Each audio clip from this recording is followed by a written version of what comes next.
Leadership is state of mind அப்படின்னு சொல்லுவாங்க. அது ஓகே. ஆனால் குறிப்பிட்ட பண்பு நலன்கள் தேவையா அப்படின்னா ஹார்வர்ட் யூனிவர்சிட்டியில் சொன்னாங்க. பிக் 5 ட்ரைட்ஸ் அப்படின்னு சொல்லுவாங்க.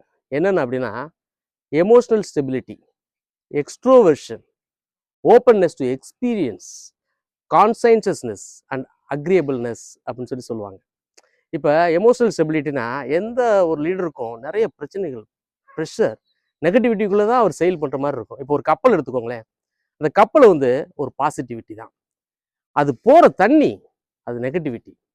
அந்த நெகட்டிவிட்டியை கடந்து தான் அந்த கப்பல் போயாகணும். அப்படின்னா ஒரு டிராப் தண்ணி உள்ளே வந்துச்சுன்னா கப்பல் முங்கிடும். அந்த எமோஷனல் ஸ்டெபிலிட்டி வேணும். அடுத்து பார்த்தீங்கன்னா எக்ஸ்ட்ரோவர்ஷன். நல்லா எல்லாரும் கூட பேசணும், மனசில் உள்ளதை நல்லா பகிரணும், சோசியலைஸ் பண்ணணும், அது விஷயம். அடுத்து ஓப்பன்னஸ் டு எக்ஸ்பீரியன்ஸ் அப்படின்னா தினம் ஒரு விஷயத்தை கற்றுக்கிற அந்த மனப்பான்மை வேணும். கான்சைன்ஷியஸ்னஸ் அப்படின்னு சொன்னோம்னா ஒரு விஷயத்தை முழுமையாக முடிக்கணும்.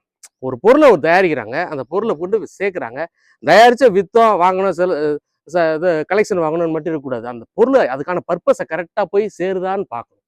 அது ரொம்ப முக்கியம். அப்புறம் அக்ரியபிள்னஸ். ஒரு விஷயத்தை ஒருத்தவங்க சொன்னாங்கன்னா அதை கற்றுக்கொள்ளக்கூடிய அந்த மனப்பான்மை. இந்த 5ம் பிக் 5 ட்ரைட்ஸ். எல்லாருக்குமே அந்த 5 இருக்காது. எல்லாருக்கும் 1 2 இருக்கும். நமக்கு எது ஸ்ட்ராங்கோ, எது வலிமையோ அந்த வலிமையை நம்ம வலிமைப்படுத்துறது மூலமா நம்ம பெரிய லீடர் ஆக முடியும்.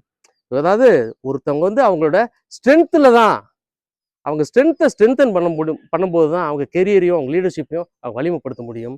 இதை பற்றி தலைமையேற்க வா என்ற தலைப்பில் சமூக விஞ்ஞானத்தில் ஒரு 15 நிமிடம், அதாவது கார்ல் மார்க்ஸை பற்றியும் எல்லா விதமான தலைவர்களை பற்றியும் ஒரு பெரிய ஒரு கட்டுரை மாதிரி அதை பேசியிருக்கேன்.